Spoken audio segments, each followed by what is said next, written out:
Oh, Mr. Maker. Is that a real thing? Meet your Mr. Okay. Maker. I mean, it's not Art Attack, but it's ostensibly Art Attack. It's Art Attack. It's essentially. But he's not as good. He's not. I loved that. Was a Neil new guy. host? He doesn't have a Yeah, it's funky completely different frame. Yeah. The old Now that's host. a funky frame. Fucking love that guy. Take a look at this. Actually, now that you mention it, I guess he is kind of similar. Mr. Maker. Mr. Maker's too wacky. Anyway. Yeah. He's like a What Mr. about the Squiggles movie type guy. Problem Child from 1990? Yeah, what Ooh. about it? Anyone watch it? I've watched that movie. I Actually. did see the film. Yeah, we all in. It's a coincidence. I saw it as well. It was a great movie. This is my favorite one we've watched so far. Yeah. It was a It's light- not, it's not a bad movie Yeah. at all. Pretty fun. A tight it's 80 minutes. Yeah. Which it's a is bit like, of a mess. This came out in 1990, the same year as Home Alone. Which I Yeah, think that is was worth Yeah. that noting. was one Sure. thing. The quality of the filmmaking was definitely a lot lower than in Home Alone. Yeah. So, brief synopsis of the film is that it's about a kid who is a problem child who gets abandoned, who gets like thrown up for adoption Over and over again. over and over and Every over again family because he's he with hates somehow. him. Yeah, so like the opening of the movie is like Just a a little montage. infant being a shit somehow and like Yeah. causing houses to set alight and shit like this, and then eventually he just ends up being a problem child in an orphanage, and we join him. Like the movie really kicks off, and he's 7 years of age. Yeah, I think it's 7. Yeah, he's 7 years old.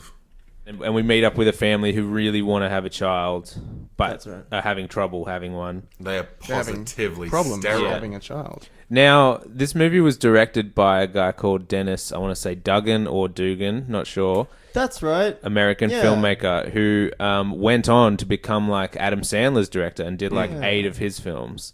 I think Happy Gilmore was the first one, but all the way through like even Jack and Jill He and did Jack You Don't and Mess Jill, with the yeah. Zohan I and did stuff. see that. So I saw his name and I'm like, oh wow, this must have been like his kind of maybe early studio comedy.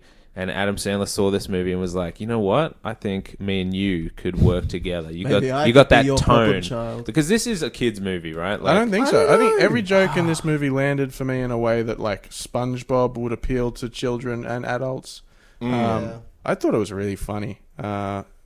It definitely like kids can watch it, but it's got that like crossover. There's appeal. definitely like some Yeah. fart I think- humor and people Yeah. getting hurt that I was like, it's a little. yeah. Most it's a little scenes underwhelming ended about with it. a slapstick scene where the kid had like, was tripping a nun out a window or something. Yeah, the whole Yeah. opening is just a full like Three Yeah. Stooges routine with Yeah. like a little kid and a bunch of nuns, which is exactly how the Three Stooges movie starts. Is that right? I usually hate child actors and all child characters, but I liked this This kid. kid killed it. Something about this kid from the word go when he's being dropped off at his first house and it's raining and he says in the voiceover, "Nice night to be born, huh?" I was Yeah. like, this tone of voice, the way that he delivered that line. Yeah. But then when you first see his face attached to that voice, Yeah. in the orphanage, Now, I've got I was something to does say this about really this. add up? So I'm like, all right, he's like a Dennis the Menace, almost Bart Simpson Yeah. child, which at the time The Simpsons had just started Yeah, as well. yeah. I mean, it'd been out for a little bit.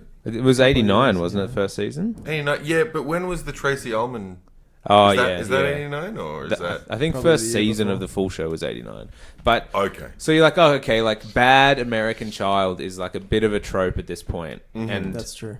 the kind of saying he's like pure evil almost. Like it's not just like pulling pranks, but he's like not killing people, but just one step down where he like takes pleasure from causing people's pain. And then the arc of the movie is he kind of turns it around and like learns to love. Well, it's a clear parody of The Exorcist, isn't it? Because at one point the adopting father is reading The Exorcist, and then Yes. the next scene he goes in to almost smother the child to death with a pillow. That's after he's become catatonic. Yeah, that was a weird That- turn for yeah. me. But there is something about the way that this kid was such a menace and such a horrible child, and we're just seeing him do like kind of funny pranks. Like seeing a kid misbehave was really entertaining in the early 90s, I think. Like Oh, yeah. that was just a staple. And so that's what made me feel like this is a movie for kids. But the actor they had was like a kind of creepy looking scary kid. He was disconnected emotionally in a way that was very believable. I suspect he was disconnected physically as well, because there were many times in this film that I was like, I think that line was 80 yard over him. And I almost felt Yeah. like maybe the kid... I also noticed that as the movie went on, his big teeth grew out, and I think at the beginning... No, he started the movie with big teeth, and later on he had small teeth, and I feel like he maybe lost his teeth and the words he was saying were too hard to be heard because of like a lisp, and so they voice overed him. I swear to God, That's interesting. I think they voice overed almost everything he said. From the first See, I line, just thought when he he's in sucked at the acting. nunnery, I was like, is this the final version of the kid? Yeah. Are they just using his voice for this temporary version of the kid, or is this the kid we're going to live And with the through whole voiceovers movie? they put in, the actual voiceovers, were very like haphazard, thrown in last sometimes minute. you're like, oh, did he just say that in Yeah. the room, or is his voiceover? And You it's had like to think a about it. shot of him as a baby, and it's like, that's me as a baby, and you're like you didn't need some of it, but I feel like maybe they were added in post where they were like, some of this doesn't Right. really make sense. That We've- opening we've cut montage so much of is the very movie down. funny as well, It because he is. gets dropped off at the first house, and you think, oh yeah, it's like Little Elvis or any one of those things Yeah. where a baby gets dropped off, or Jesus or whatever. And then it just keeps happening. Like, he just keeps going through. And then by the end of it, you can see his legs sticking out of the basket. He's like a 6-year-old old kid. enough, And yeah. two people have to carry it to drop it off. That And made me laugh. One a of the lot. families, like, they're living in a trailer park, and the dad steps on his toy tractor, maybe by accident. Yeah. And he gets revenge by getting in a tractor and large just tractor. rolling over the guy's Just- caravan. Yeah, crashing through it. This movie, it gripped me There's some pretty good much gags. immediately. Good gags. Yeah. I think Gags. the reason that I reckon, if I can try and get in the heads of the tomato people who rated this so that it ended up with a 0%, the only thing I would say is that, like, I feel like it's a bit middling. I feel like with just a little bit more something, it would have been really, really funny. It was just a little bit boring. But I you mean, can't. It's not a fucking travesty like some of the other Yeah, movies we've yeah. watched. It's just not quite. I think I there. know why. Hmm. I think it's because of a severe lack of likable or good people in this movie. That's except true. the dad. Yeah, The dad's dad the dad is is the only perfect. person who... I was rooting for him so hard. Yeah, The only John Ritter person- really played that well. He did. Like, Oh, he's I was watching it amazing. and going, I loved it. He is a really good actor for a movie like this. Yeah. That you're like, you don't need a good actor to do this, but he's like, I'm really emotionally invested in this guy, which is why when it turned at the end, I was like, no, don't do that to him. Yeah, I loved the wife. I thought she was fucking hilarious. Yeah, and she's that actress. I don't Yeah. remember her name, but was she Maid Marian in Men in Yeah, she Tights? was. Yes, that's right. Yeah, I loved her yeah. for so long. I found that movies like this are playing kind of very serious emotional things for laughs in an almost mean way, and I think Sandler does it a lot. Where, like, the opening montage you were talking about, him being adopted numerous times and then immediately doing something and getting dumped, you're like, that's a horrible thing for an infant and a really young child to just keep happening to them, having no parent, and any time he gets adopted, the parent's like, we can't deal with this kid.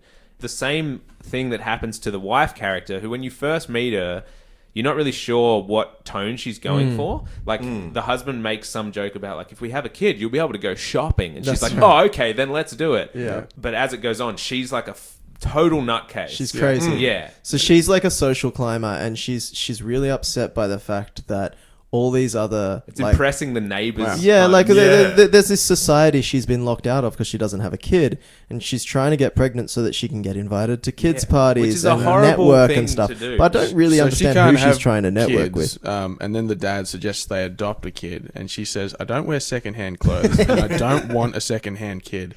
And that's when you know that Yeah. nothing. Like, by the end of this movie, hopefully, if they make this movie right, she'll be gone. There's She no won't- way she that won't if be a part of the you were a family. kid who was adopted and grew up with any sort of uncertainty in your family, that you wouldn't feel horrified by Yeah. this film. Yeah, like but, that was the only thing I didn't like about it, was that kind of subconscious tone it was holding. There was a lot of that. Yeah. There was a lot of like think you're right. adoption.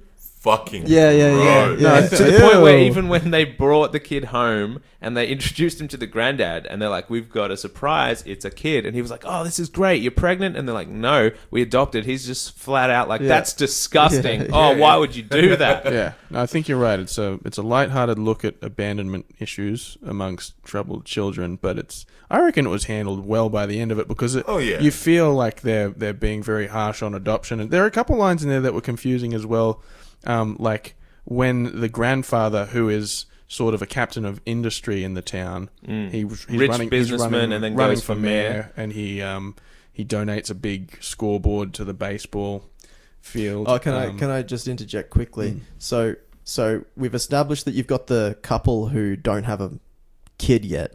What's the father doing teaching a junior baseball team if his kid isn't on. Yeah. It's just weird. Because he works He's for the just a sporting good store. guy. He works I for guess his so. dad's sporting Yeah. store. Right. His dad's a captain of industry. Oh, I Yeah. didn't get that. So Sorry, he Morgan. has to do it. You know, You maybe- were saying. Anyway, when the granddad, whose name is Big Ben, when he There's Big Ben and then there's Little Ben. Ben, Yeah. Little Ben, who is the dad of the adopted Played by child, John the Ritter. problem child. Big Ben goes over to their house and they pull out the cigar that says it's a boy and they give it to Big Ben. He's like, "Oh, you've had a kid. That's fantastic." And then they tell him that it's adopted. He's like, "That's a terrible idea. You never know. He might be a Democrat." And then very soon after that, there's also another character that Michael Richards. Yeah, I wanted to get Kramer into from that in a Seinfeld. minute. It's called the Bow Tie Killer, and the problem child idolizes this bow tie killer. He sees him on TV, he sees him in the newspaper, and he wants to befriend this guy. He's been sending him letters in prison. Is it specific? Like the first time you see him, there's just an FBI news thing that's Yeah. like they've caught the bow tie killer who'd escaped from prison. Yeah, that's when I realized I was gonna love this. Yeah, and movie. it's, That was and the it's immediate Kramer from moment I'm like, Seinfeld, and they're like tossing him into a car, and they're like holding microphones in his mouth, and he's just saying stuff like, "No one's ever there for me. I'm all on my own. Yeah, I only got myself." And I guess that's why Problem when you Child know is he like, loves "Wow, him. I'm like this guy." And then Writes him that's some why he sweet gets letters. a bow tie. That's Yeah. right. He wants as to. a result. He you wants know. to wear a bow tie like But- his idol. He has a Rorschach test by Yeah. a psychologist to test whether he's ready for release, for early when release. he's in prison. And one of the warden there is like, "Are you kidding me with all this?" Oh, this- it's right after he threw a weight like yeah. 50 meters up into the like the walkway of the Yeah, prison yeah. and That's knocked the best. warden over. It's like a 20-meter throw for this thing. He goes, "Hey, warden!" And obviously it's like if you can throw a weight that high, Yeah, it's then like it probably doesn't have enough power to 20. knock It's someone a 20 over. kilo weight at least, and he's manages to throw it like 2 meters up into the air. And Is it knock 2? some- I thought it was like Oh, maybe 20 more. meters. Oh, yeah, I it was was like, pretty. It was a maybe long 4 throw. meters up into the sky, hitting someone. The dynamic in the prison is fucking amazing. I love as it. well. Yeah. Like, He just walks up to a He's the tough king. group of guys, Yeah. and he's like, "Smoke," and they all throw Yeah, cigarettes that's at him. right. And then the Amazing. guy, like a guard, comes and he's like, "I've got a letter for you, sir," and he's hiding behind a Yeah. pillar. yeah.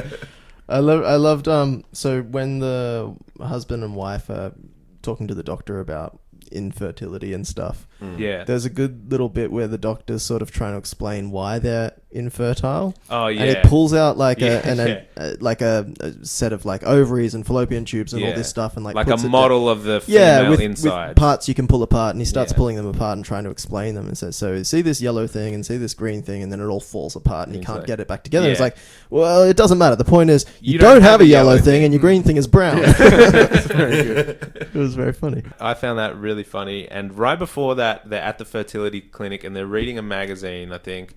And the mum reads this bit, and it's like a Donald Trump reference or something. That's She's right. like, we should name him Donald That's because right. he's all like rich and powerful. There's or another one of something those. like that. And yeah, so when Michael Richards is doing the Rorschach test as well, the warden, who's now bandaged up from having that weight thrown at him from 20 meters away, he says, "All these liberal laws," when he's about to be released. There's a because lot of the- Democrat Yeah. bashing in this movie. But then, was obviously, the time. the adoption thing is part of... Is part being of that. pro-adoption a Yeah. democratic I policy? guess so. Supporting Probably, yeah. kids? There's a think lot of so. American flags in this movie as well. And there's when Big Ben is introduced in his sports store, it's really funny. You can hear him like on the loudspeakers in the store saying, "I'm running for mayor, and this is my sports store, and it's all American owned." And then he's in front of two flags, like in the back office, talking to Little Ben, his son, and you can still hear those things saying, "It's all American, it's all American." And he goes, "I'm selling the store to Japs," and Yeah. it's just like it's really good comedic timing. yeah. yeah. There's so many jokes in this where the So timing that's is perfect. Like that's a theme of, I guess, capitalism and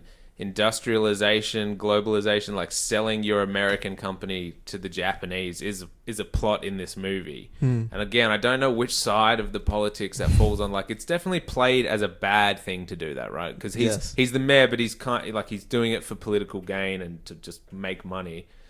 Is that a good thing to sell your mean, company or bad? Make your own mind up as you Yeah, watch that- the film, you know? That one is a confusing one. Yeah, I think is that he's meant to be a hypocrite because he's meant to be Right, that's right, 'cause he's looking gonna after stand like up for American American values. values. Yeah, but he's not. I don't know. Was there any actual Japanese businessmen in this movie? No, I don't think No. I ever saw them. There's a lot of reference to the Japanese, but no actual we could feel Japanese their people. presence. We could feel them breathing down our necks. Oh yeah. I wanna They're know coming what- to America. What the vibe in 1989 or whatever was in terms of those kind of things. It wasn't great. What does it mean to say I'm selling my company to the Japanese? Does that read to the audience as, oh, that's a horrible thing to do, keep companies in America? Or is it like, sweet, yeah, get rich. I think only if you're don't worry about touting your company as being all American and you have American flags all over the place and you're running for mayor and your name's Big Ben, all those sort of things. Yeah, it's meant to sort of signal that, no, the Japanese are not good. But going back to that scene where she finds out that her ovaries don't work.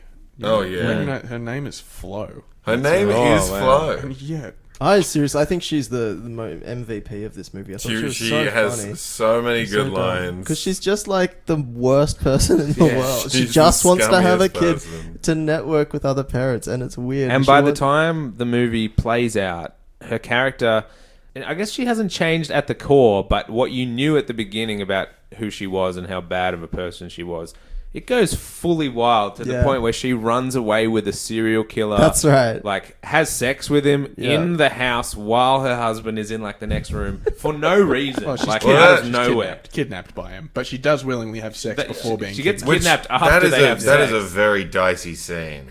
Yeah. It's a very... Like, you've got Michael Richards, who... real funny... character actor. Oh yeah, so he's been receiving letters from the problem child in jail. He doesn't realize it's a child. He thinks this is the worst guy ever. We're going to get up to some mischief when I break out of prison. So he goes to that kid's home and he pretends to be the uncle of this problem child. Now he's having dinner with them and staying while the father is catatonic because he's also had to pay $100,000 to his father because the problem child drove a car into his father's sports store. So that's where we are now, and that's why Michael Richards is in the house. And Michael Richards does like an incredible performance. He has like a creepy. He can be a scary person as well as being like funny physically, Kramer style, which he still does in this film. There was like a real balance of that in there, but like it was a real surreal kind of thing. It's still a lot of Kramer, right? It's a lot of Kramer. Oh, but when he throws that weight, that's all Kramer. Yeah. Hey, Warden! Yeah! I think there's a part where he slips over as well, and it's like a classic pratfall, 2 feet in the air, like falls behind a bench or something. So he killed it in this movie. I was like, give him a bit of stubble, let him grow his hair out, and then you're like, yeah, he's a serial killer. Yeah. With a bow tie. So the basic broad like arch of the movie is you're introduced to a kid who no parents want because he's like the devil.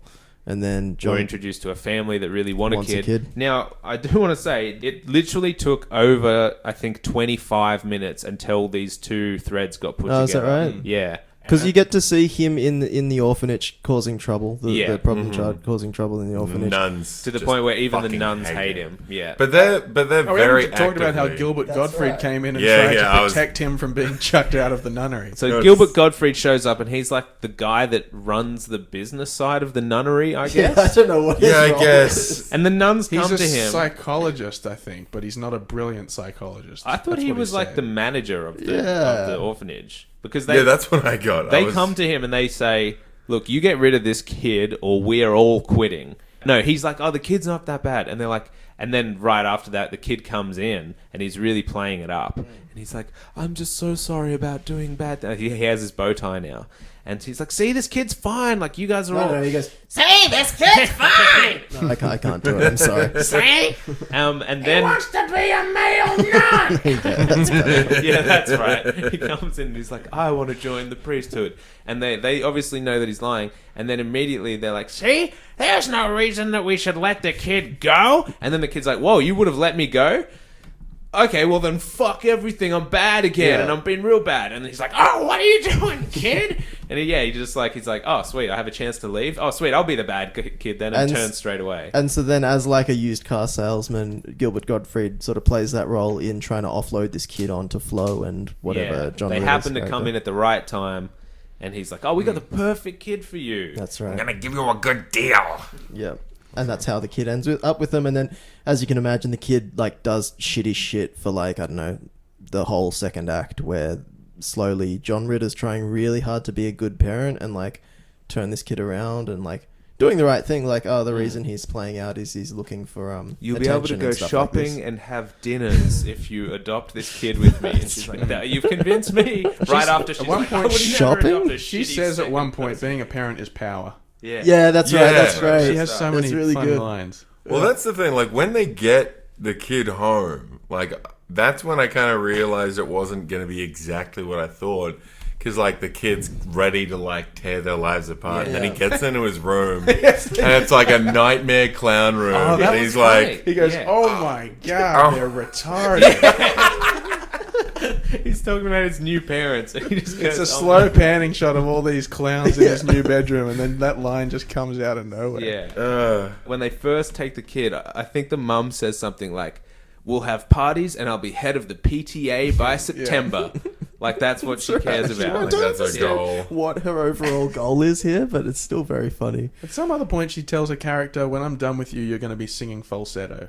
Like, I just... There was another line that maybe the head nun that he has all the trouble with in the orphanage, she's given him full food and stuff, and she says something like to the bad kid, she's like, good little boys get homes, bad little boys get something else. And I don't know what that was. Yeah. I don't know if it was like just a vague adult threat where they're like, you'll get it if you mess with me. But something else. And I'm like, ooh, what does that mean? It means nothing. It goes nowhere. Now, am I wrong that the parents, John Ritter and his wife, they have a parrot that can talk? That's right. Like, can say one word. This is going to come back in a big way. The kid's going to use it. It comes back when the kid is introduced to the parrot, it says "ow," and he says some line like, "Is that all he can say?" Sort of like he's got plans. He's going to teach him some other words. I reckon it was cut out. There was probably a plot device with that parrot that was cut out, but there was a joke later on that the parrot was in. Just didn't seem big enough. I like the fact that they use the phrase "dickhead" in this movie. I feel like you don't hear "dickhead" in American non-American. films. Like Aussies say it all the time, but you just don't hear it much in American stuff. I don't know who said this line, but I've got it written down. It says, that kid is a monster and your wife is the original pain in the ass. What's the original pain in the ass? Sounds like a movie. Now, when they first got the kid as well, and at this point, it's like 25 minutes in, which I thought is a long time for like parents to get kid. I'm still feeling like it's moving fast, it's funny, it's scene after scene, it's like not really dragging yet. John Ritter, when like the day his kid walks down the stairs and they pick him up from the orphanage, he's just filming him with the camcorder. That's right. And in his head, problem child goes, I've never seen an adult wear so much blue before. And then he walks right up to the dad and he goes, hi, my name's whatever my name is. And my favorite color is blue. What's yours? And the dad's like, it's blue too. Yeah, he's like, oh, I love you already. This kid's incredible. Yeah, he does a really good job of trying to love this kid for a long time. I really do love John Ritter in this movie. Like, he is, like, loving... John Ritter's like, let's go camping or fishing. And he's I was planning on watching cartoons. But he's just like, no, we got to do all this dad stuff. Catch up for all the years that I haven't had you. They go camping with their friends who... so John Ritter is the coach of a baseball team, and his best friend or brother or something is the coach of the more successful local... This is like a neighbor or something like that. Baseball team. So they go out and they have a camping It is a neighbor because he steals his car later on. Oh, that's right. Yeah. So the neighbor's got like 6 kids, and they're all camping with these. They're like those friendly neighbors that one of them is just a real dick, but they're still really jovial about it. But he's always just been like, "Oh, my kid's kicking your kid's ass in baseball," and he's like, "Yeah, we are losing again." There's nothing malicious about him. He's pretty nice, really, when it comes down to it. But they're all sitting around the campfire, all the kids, and they're suggesting like, "What should we do now? We've just been singing songs." And like, "Let's roast marshmallows. Let's tell ghost stories." And then the problem child goes, "Let's light a forest fire." And there's a few like rule of 3 jokes in this movie that work really well. The kid delivers, and that scene's really funny because you see that the problem child is not just an evil child, but he wants to fit in and make friends. And so they're suggesting like doing normal campfire stuff. He always suggests death and destruction. But then they're all like, "Oh, what's wrong with this kid?" And you feel bad for him. He's like, "Oh man, he doesn't understand how to connect. I'm not fitting in." And then, so John Ritter's neighbor, who's the dad of like the other 6 kids, is like, "Yo, I got this sweet campsite prank, right? I got this bear hat, face mask that looks exactly like a grizzly bear." And I'm going to put it on and scare the kids. And then you get this awesome scene. Like, this was my favorite scene of the film. Yeah, it was pretty great. And, like, it's a dumb kind of switcheroo. But as a kid, I would have found this so funny. John Ritter's like, oh, sweet. All the kids are scared. A real bear has now, like, walked into the campfire. And the kids all hide in the car. And John Ritter's like, oh, man, the outfit's so good. We're getting them so good. Oh, do you want to, like, jump on me? And the bear's, like, up in his face. And you're like, dude, it's a real grizzly bear. What are you doing? And then, of course... the real grizzly bear leaves the camp, and then throws him through like a tent. Right. At the last second where he realizes, oh, this is a real bear now. It like throws him. And then it leaves, and then the guy in the bear suit comes out, and then John Ritter this time is like, I gotta fight this bear to protect the kids, and he like punches him in the face. Smashes him in the face with the frying pan a couple of times, that's right. Yeah. And the kids are all cheering. They're like, you're killing that bear. Next time we see that neighbor, they're playing baseball, and for some reason, the dad has decided to give the problem child a go on bat. Like... And the kid's Even like, don't make me do this. never played baseball in his life. If you're a kid and somebody's like, pick up the bat, I'm the coach and I'm your dad, play. Even if you do it in a nice way, it's like, I really don't want to do that. But isn't it even know how to play? Isn't it even at the point where it's like, if you get this home run, we win? It's like a really important game. I think maybe I'm wrong, but I got the impression that it was like, you got to get out there. You're our last player, and you can like win the game. And he's like, I don't know how to play. He gets 2 strikes, and then the third one he gets lucky, and then his dad has just said like, just hold on to the bat. He's like, hold on to the bat, all right. And then he runs around the whole pitch and starts beating the shit out of the other team, and that's why they take him back to Gilbert Gottfried, and they're like, we want to return this kid. And then the kid is in the car and obviously very upset because he thought that this dad really loved him. No, but didn't the kid in this baseball part? Yeah, he starts bashing him. He dives to home plate through someone's legs, like the last player who's like, I'm not going to let this kid get a home run, and he smashes him in the nuts. Yeah, with the catcher because the catcher's still like, come on, come to Papa. I can still fuck you up, big boy. And he has done some bad things since there's a whole birthday party subplot.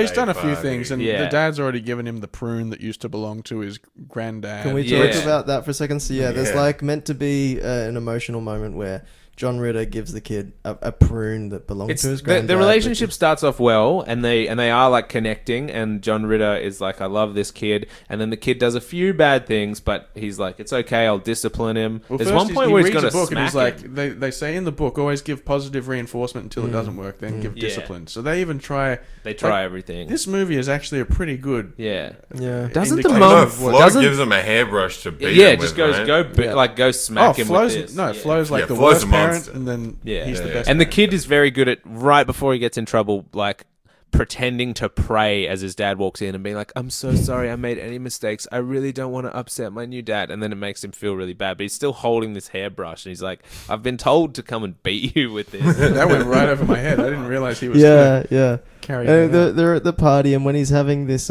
this conversation and this deep and meaningful to give his new son something that's, you know, a memento that he wants him to hold on to and be careful with to show trust.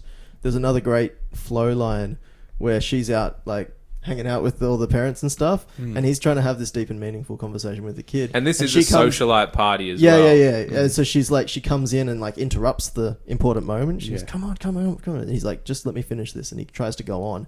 And she comes in again and she goes, Ben, get over here. I want to introduce you to the Hofstetters. It's just really funny because I wonder who the Hofstetters are. Yeah, they sound really important. The Hofstetters. They finally want to meet us. So that again, we have another scene where the kid is with other kids, and it's like a little rich girl from across the street or something, and she's a bitch to him, and she invites him to her party, but she like clearly doesn't want him to come. She's even like, "Who is this freak, mom?" or something. Like, yesterday they didn't have a baby. Now this one turns up and it's 7 years old. Yeah. I'm not inviting him to my party. And then she does, so they go to this party, and again we have a sequence where a problem child is with other children who are being real dicks to him. Yeah. Like, they're like, we don't like you at all, we don't want you to be here. And you feel really sorry for him, and then he decides to act out, and he just goes on a full rampage, and we get a real fun montage. It was a very fun montage. Yeah, that was a Home Alone-y kind of thing. Yeah, because he's pulling pranks. Yeah. He's like... He throws all the presents in the pool. There is 20 different shots of him throwing presents into something you don't know, and at like the end of this 4-minute montage, you see that it's just filling the swimming pool with the girls' presents. Lots of repeat shots of her freaking out as well. Oh, they were going back to her crying. They were just rolled like a 2-minute take on her just crying. And all of this is over the top of, it's my party and I cry if I want to. And she's just crying. Yeah. No one seems to be helping her. Man, I loved the music in this movie. It was good. Like, it was. Let's jump to the credits. Did you guys hear that Beach Boys song? I saw that in the opening. Where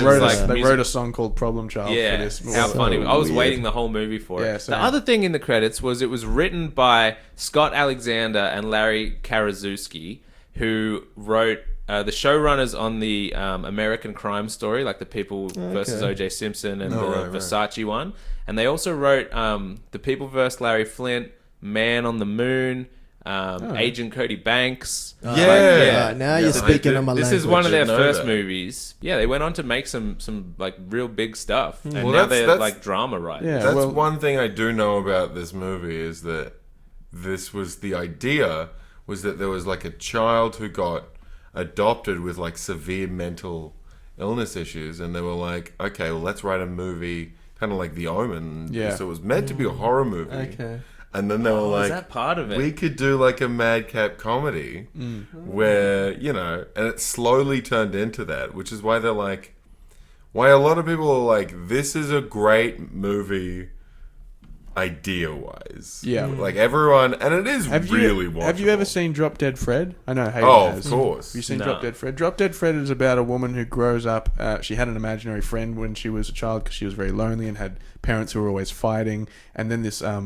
she has a difficult breakup with her boyfriend when she's like 25 or something, and the imaginary friend comes back. And when I was a kid, I just thought this is funny. And the more I watched it, the more I realized like this is dealing with real mental illness issues in a very entertaining way. That's a great movie. This is a really good This movie yeah. is that sort of movie. Is it Shooter? Shooter McGavin. It is Shooter. Yeah. Yeah. Is it? No, it's the other guy. It's the other guy from Brady Bunch. Oh, yeah, that's right. Brady Bunch movie. But you know what I mean? There are these sort of movies that handle really serious topics, and I think they do it really well because you don't even necessarily know what's going on, especially if you're a kid watching these sort of movies. For 20 minutes or so, you don't know what the point is, what the moral is, but I think it's handled really well. It's a great movie. Yeah, this one and Drop Dead Fred, I think, do that really well. So how does this thing come to an end? They try to return the kid, and then they decide against it, and then the killer, the bow tie killer, and they go to the circus, and we see this earlier on when the bow tie killer gets smiley pies from a petrol station that he hides behind a circus poster, and we're like, oh, circus poster. He wears a bow tie. The kid wears a bow tie. That's why they wear bow ties. There's clowns in the kids' room. Yeah, there's clowns. All this shit. That's why we're going to the circus, so they can get confused with clowns. Actually, no, that's what happens is he comes over, pretends to be the uncle, and then Flo is like, maybe if we suck up to this guy, he'll take the kid from us. Yeah, he comes in. So they invite him over for dinner and to stay the night. Meanwhile, he's insane and then tries to ostensibly rape her. Well, goes up to her in the kitchen and being like, I haven't been with a woman in 15 years. He fails at raping her. Because she goes for it. He really like... Yeah, he exerts his power over her, and then she's like, you know what? And she's like, you said 15 years? And then takes him and he does a classic Kramer... That's the way. And then there's this weird 15-minute like full frontal nude sex scene. It's just Kramer. I watched the Japanese version. Though, right. Always missing scenes. So he kisses her, doesn't he? Or he like gets right up to her, and then she fights for a couple seconds, and then she turns him, like throws him down. But we know she's perverted because in her drawers are pictures of muscly fights. Yeah, that's right. In her secret drawers that no one's allowed to go into. So she is Doesn't perverted. John Ritter even says like, oh, that's just where she keeps her knitting needles, and then it's just and then he goes drawer after drawer drawer after drawer of like just shirtless, muscly guy from Men's Fitness or whatever. It's so funny that she's got a different drawer with a different. But they're also just like one piece of a magazine ripped out. It's not like covers and covers. And it's so waste of storage space. so Bowtie Killer comes in. He's like, I want to talk to Problem Child. I'm his uncle. And the parents hate the kid so much that they're like, oh, cool. If he's the uncle, maybe we can dump the kid off on him. And so they're like, come in for dinner. Definitely. And the reason that they're able to fuck in the room next to meanwhile, whilst Ben is his name, whilst Red is in the other room, is because, like Morgan said, he's catatonic at this point. He's just like completely fucking out of it, right? Because he's just had the shit. He's been warned. Oh yeah, because as soon as they left Gilbert Godfrey's office, they went back to the car, and the kid's like, "You were gonna leave me?" And he's like, "No, I'm not gonna leave you." And then the kid snuck in while they were in that meeting. He like came to the door and heard them talking about him, and he heard them saying they wanted to. And he gets back in the car and drives the car into the sports goods store. So now little Ben owes Big Ben hundreds of $1,000s, and now he's had a mental break and is catatonic. Yeah. He's also like losing his job, right? This doesn't make any sense. This doesn't make any sense. But like somehow his father managed to withdraw the $100,000 from his son's savings. Your father has drained your bank account. So I don't know if that's how it works. That's not the technical term, and that can't happen. So then Bowtie Killer does actually take the wife and the kid. Puts the wife in a suitcase and throws her in the boot. And drives off with the kid. But the kid's sort of like a partner in crime at this point. Yeah, he's not kidnapping the kid per se. Yeah, the kid's up front. He's like, I brought firecrackers and toy guns, and Michael Richards is like, what are you doing? He's like, kidnapping you. Yeah, he's like, you should have real weapons. Those are terrible. Because he's just got like plastic guns and stuff. And then, we see John Ritter, and he's at home. And he walks through his room, and there's just written on the wall in like red paint is like, "Give me $100,000, or you don't get your kid back, or something." Your wife. And then he just starts like cheering. He's like, "Oh yes, this is perfect." So what changes his mind? Why does he decide? I think he sees the coal or something. He has. No, he finds the prune. He finds the prune, but then he also sees a drawing that the kid drew, and all the drawings he does of everyone are like devils and disgusting creatures, but the one of him is like a nice human being, and he's like, he did love me all along. Right. Finds the prune. But then, how does he turn against Flo? Like, we all know that Flo's awful. Dude, Flo is just like we know that, but when's his moment of realization? He doesn't even know what happens to her in the end. I don't think. I think he knows the whole movie. He knows that she's a piece of shit. Well, because she's a piece of shit to him very openly. Yeah. So I think he finally, it's not that he's just realizing it. He's like, he finally gets the strength to be like, oh, fuck her then. Yeah. But there is no part of him being like, I actually don't need the wife back. I'm happy to just be single now because she was bad. Yeah. I don't even believe he says, does anyone know where she is? No, at one point doesn't he say, he says something like, you can keep her or something. Yeah, before he finds, when he's celebrating that they're both gone, he's celebrating and he says something to the effect of like, I don't care about you can keep her, she's a bitch or something like this.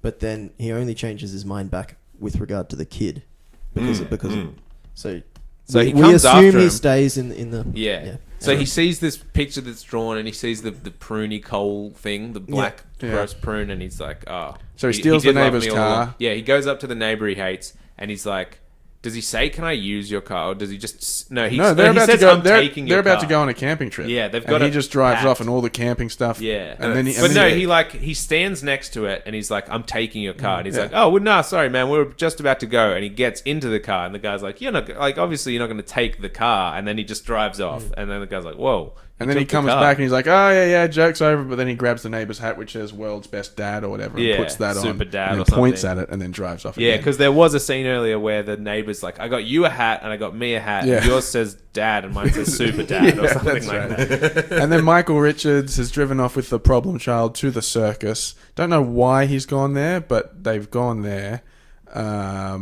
To rob the circus. I don't understand how they end up at the circus. And I don't know how the dad knows that that's where they've gone either. No, but the problem child and Michael Richards, because of their bow ties, are mistaken for performers, and then they do some sort of like in the air circus routine thing. That shit. Can I just quickly? They walk past like can't remember exactly.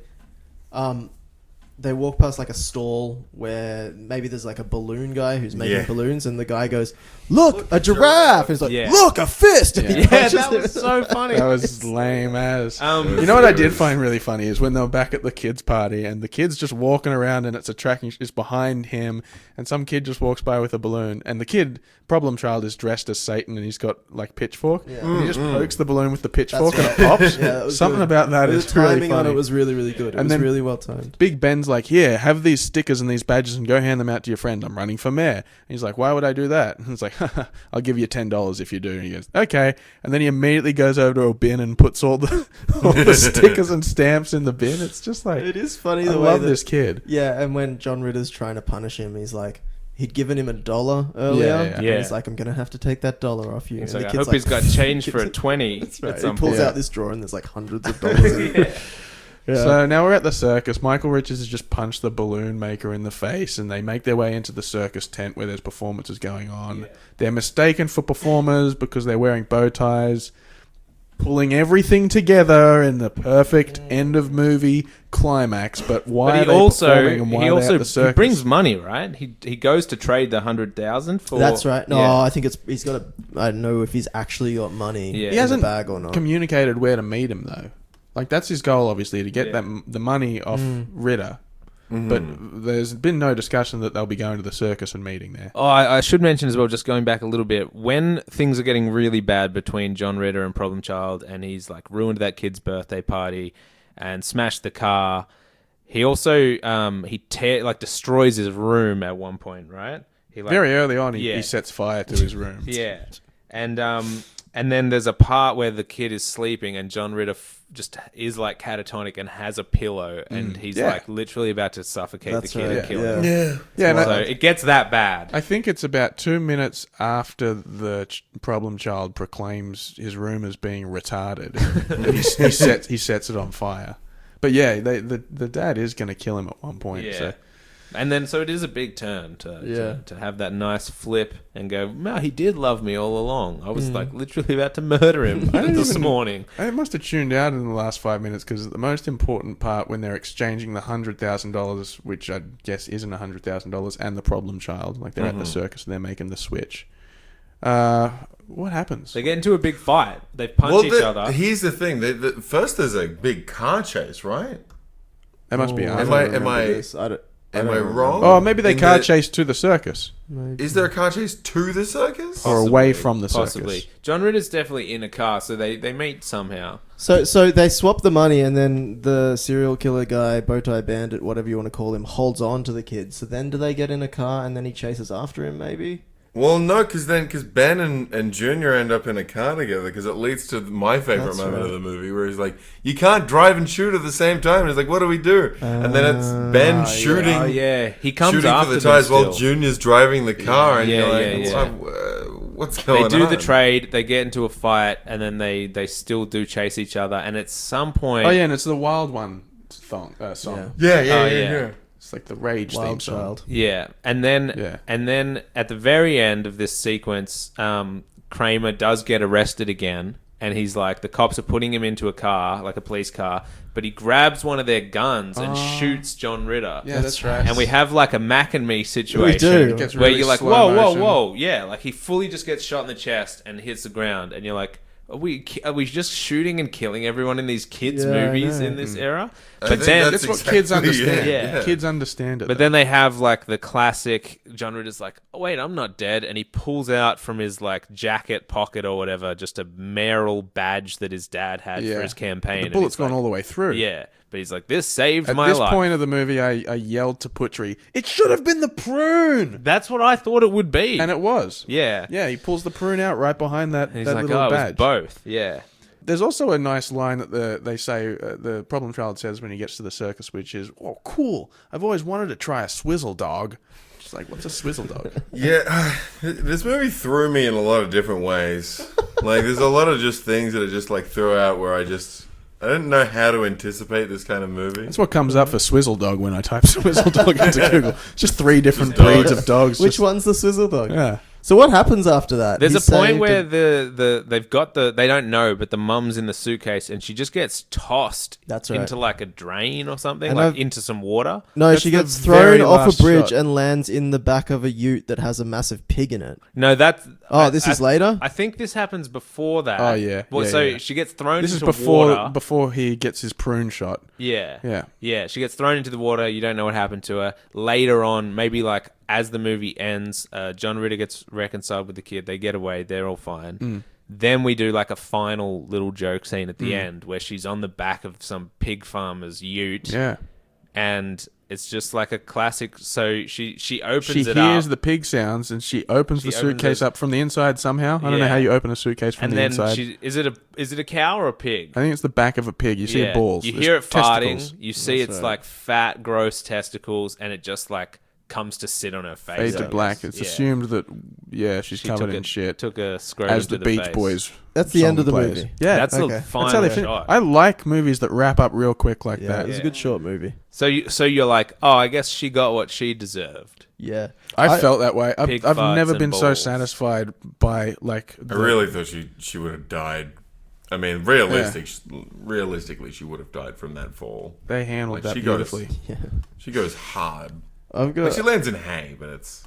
I've got a note here. Across the whole movie, there's a theme where lots of things get thrown into the air and then they get tracked in slow motion, sort of like flying from one side of the screen to the other side and spinning as they go. So you've got the weight, I think it happens with when he throws the weight up at the thingo. You've got all the presents that he throws into the thingo. towards the end of the movie, Problem Child is emancipated from his bow tie, and he throws his bow tie. Oh yeah, And that tracks in a single shot. The suitcase tracks in a single shot in slow motion onto. Are there any other things? I just found that it happened too many times. Like, it's a very kind kiddie of thing. Weird. Yeah, that's But definitely. you can imagine thing. Slow motion, just a tracking shot of Insert sort of the shot. sky, maybe the edge of some trees, And how many tosses you have to do to catch it nicely as Yeah. well. You do a day of just shooting inserts of sky and throwing things. Yeah. Anytime I see something like that in a movie, I'm reminded of I can't remember if it's Little Giants or The Big Green. These are two sports children's movies from the early 90s. There's a kid who learns, it must be Little Giants, because he's learning how to toss the pig skin, but he doesn't have a pig skin. He can't afford it, so he practices with toilet rolls. That's right. And there's all these shots in that movie of slow motion toilet rolls being thrown. And Big so green soccer, so they wouldn't be throwing a pig skin. That's right. Same cast, though. Well, speaking of same cast, Little Giants. speaking of same cast, there is a Problem Child 2 that has the 3. same There's cast. a 3 as well. And then there's a direct-to-DVD 3 that doesn't have the same cast. So all different people. Is it So Problem that Child means 3D? Problem Child 2 doesn't have a 0% rating. Yeah. yeah, and Somehow. I want to know what they do, because you can't. Movies like this are so singular in their plot and their premise that it's Like, like you're going to adopt another child. yeah. Or Problem Child finds a problem friend, or just Problem Child keeps being bad to his Or parents. Problem Child has a problem child. It's like 40 years later. Yeah. Problem grandchild. Yeah, but I'll tell you what, man, John Ritter, I miss him. I never have really seen him in a film. I've seen him in like Eight Simple What's Rules. he been in? Like I've seen him Seinfeld? He's in Scrubs. He plays JD's dad a bit. Oh, really? And maybe in just one episode. But What he else was is the he dad in? in Eight Simple Rules, and that was like All right. 6 seasons or something. Mr. Ritter. Yeah, I definitely watched both of those things. I definitely have a lot of love for John Ritter. This is the first time I'd seen him in something. There's something that he's been in that I've seen a million times. I just can't put my finger on So it. the budget for the film was 10 million, and the box office pulled 72 million. So Whoa. Yeah, I people, guess that that's is why a they made a success. people second really one. hated it, but I think it's pretty good. Yeah. I don't know. Like, I'd watch it again. This is the first one that I'm going to say not truly rotten. This isn't. Is it a fresh tomato? Nah. Well, hang on. It's definitely not rotten.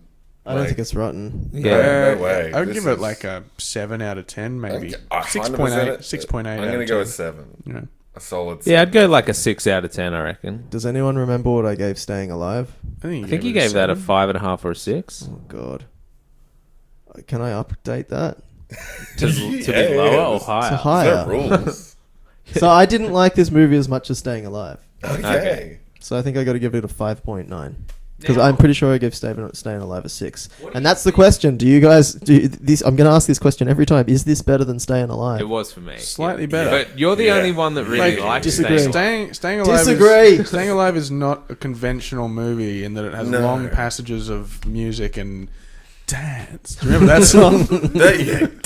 I'm still. I refuse. I found this entertaining, and as soon as I saw that the runtime was 80 minutes, it was like quite a relief. Yeah, that's The fair. weight was lifted from my shoulders, and I enjoyed doing the podcast again. there was a middle section that was boring, but if they could just get the flow of this movie a little bit better, I think it'd be better than Home Alone. Because I thought there were like, I don't know, I keep saying this, but I think there were mature themes in this movie that Home Alone just doesn't touch on anything really. No. Like, it is about abandonment and about forgetfulness, but it's also like, I don't believe it at all. Whereas this thing Home Alone is very well put together. Oh, though. it's one such a doesn't good have movie. as much of a drive. As I said, it takes But 25 this minutes movie- before they even get to the kid. The movie's short, and I feel like they cut a lot of stuff out and squished a voiceover in to just clarify things. I just think this movie has a lot to say about a lot of things. I don't think it Parenting, says it well, adoption. though. I think it does. I don't agree with almost any of the positions the film takes. I think I agree with you, but is it saved by the performances? Because, like, Gilbert Godfrey was great. John Ritter's great. Maid Marian, can't remember her name's fucking amazing. I love her. Michael Richards puts in an Oscar-worthy performance. Yeah, he's great. He's great in this movie. And the only bad actor for me was the Problem Child Jr. But that's why they voice-overed all of his dialogue. And you thought know it was what? okay. I thought it was alright. I heavily disagree. It did not ruin the experience. It kind of made it better. I don't know. There's something about a kid just fucking eating shit at acting. I mean, most kids do. Kids are just fucking awful. I do want to say that when it comes to critic reviews, there's something messed up about giving movies like this such harsh reviews, because this is a movie to me for kids. If I was 7 years old, I would love this film. It's funny. It's got all these an gags. M-rated movie, though. I don't know. Maybe that's part of the problem. Is it goes a little too far. I don't think it knows what themes. it is really. Yeah. It's probably a family movie, but I would watch if I was a kid and I watched this and Home Alone. I would love them both, and I feel like you can't rate a movie that's aimed around children at the same way you would review a film that's like, you know, The Godfather or something, some sort of like Oscar-y drama, and go, well, comparatively, Problem Child is a terrible film and we're all giving it 0%. I'm trying to think of another example of a movie where there's like a kid that hasn't been cared for or loved, and he's from the wrong side of the tracks, and then when he finally gets a good role model, that's when Staying things turn Alive. out. Staying Alive. Correct. Sister Act 2. Like there's so many of those sort of movies, but they're just boring because you know exactly what's going on and it's rammed down your throat, and it's not. Sister Act 2 boring? It's alright. Yeah, I take umbrage with that as well. It's a great film. It's a great film. So good. Well, maybe it's boring. Maybe I'll backtrack a little. Maybe it's boring because I've seen it. You know when you watch if it, I watch it again, we're going to watch Sister Act. You go, oh, I know what happens. It's so predictable. I mean, when I'm doing my Thursday viewing of Sister Act 2 now, I'm usually thinking this is again. But I don't know. I like things that are a little bit sneaky. Like, you know where they're going to go. You know what they're going to say. They're going to say you need to love this kid for him to be a good kid. Otherwise, how is he ever going to be a good kid? I did notice, like, in the opening of the movie, the first 20 minutes, I was like, I hadn't seen a movie quite this hammy in a long time. It's a very hammy movie. There's a lot of silly voices at the beginning. People doing shticks. And I can't hate that. Yeah, and I certainly, in the same way, I saw similarities between it and Happy Gilmore. There are the Happy Gilmore when he like hits the golf ball and it knocks the three people out in the head, like it smashes through a window, and then it knocks someone in the head and they roll down the these kind of slapsticky sort of silly. And the intro to Happy Gilmore is that long intro of him growing up and doing the gags hockey. And there are lots of similarities, I think, in the way this movie works. I think. Now we are going to get on this list that we're doing for the podcast. A lot of them will be kids' movies, like Look Who's Talking To or that kind of thing. Can't wait for that. The next movie we've got, though, is, and by movie I mean Tomato, is Highlander 2: The Quickening. What the fuck? I cannot wait for this. That? This is the one that I keep seeing on the list. I'm like, what the goddamn hell is a quickening? What is a Highlander? Which one's Highlander? Has anyone seen Highlander? It's something about Scottish people, right? This is a Mitch. I have not seen Highlander. Can I take a stab in the dark? Which is the one where they say warriors come out to play? That's the Warriors. Okay, so they're not the Highlanders. So this is obviously a movie about a Scottish person who's very fast. That's right. Apparently. I know, well... So what is the Highlanders? So all I know about it is that there's a character called Zardoz. Ooh. And there's some kind of like weird red mankini that like Sean Connery wears, and he's got like a ponytail and a mustache. I get, okay, so to preface this, have I seen Highlander? No. Have I seen people watching Highlander? Yes. Like, what are the expressions on their faces like when they're watching? Turn your head to the screen instead of watching them. You know when you see someone and they Mitch just likes to watch watchers. I was yelled at because I was a boy, and my mother and stepfather at the time were watching Highlander. And they were quite puzzled. But I was not allowed to be around. Is it one of these movies that like future has crumbled? There are small factions of humans fighting each other. Is it Escape from New York? Okay. Is it Escape from New York but in Scotland? I don't know. For some reason, I always pair I don't think this it's going to be. I don't think it's going to be Scotland. You ever seen Buckaroo Banzai? No, isn't that what? Am I wrong? Is that what a Highlander is? I think the Highlands. But think about it in like future, where I don't know, there's water throughout the town, and the Highlanders are the rich people or something. That's what I'm picturing. Like, okay. Like some sort of damaged society. And Sean the Connery's Highlanders in it though. Yeah, but I don't think it's actually set in like Scotland. I think But it's. he's a Highlander. He's a I get that. Scotsman. I'm going to watch this movie through that lens. Whether or not that's what it is. I'm going to watch Highlander, and then I'm going to watch The Quickening. Is that legal? Is that podcast legal? What's that? To go and watch the first one before? Listen, man, I'm just trying to live my Yeah, life. you can do that. Well, you don't get to. There's can do rules. that. There's There's rules. rules We live against in a living your life. podcasting society. All right, well, just to play us out on this one, let's hear a little bit more of that classic The Beach Boys song, Problem Child. Everyone was getting original tracks back then. It's a bad song. Yeah. I was Was not this when into they it. really needed money and they weren't doing so well? Morgan knows a lot about the Beach Boys. This song wasn't written by the Beach Boys, and this is during a period where Mike Love, who's the only Beach Boy who isn't a Wilson, the original Beach Boy. Mike Love, Mike Love, the lead singer of the Beach Boys, just wanted to keep the band going, so he pressed around this time for this song and earlier Kokomo, all those songs. Such a good song. Yeah, none of those songs are written by the Beach Boys, but Kokomo is a really good Wait, song. what do you mean not written by the Beach Boys? Someone Like else wrote them and they just performed them? Any song after like 1978 was just Beach Boys was just a brand, not a band really. Oh, Remember when the Beach Boys were on Full House?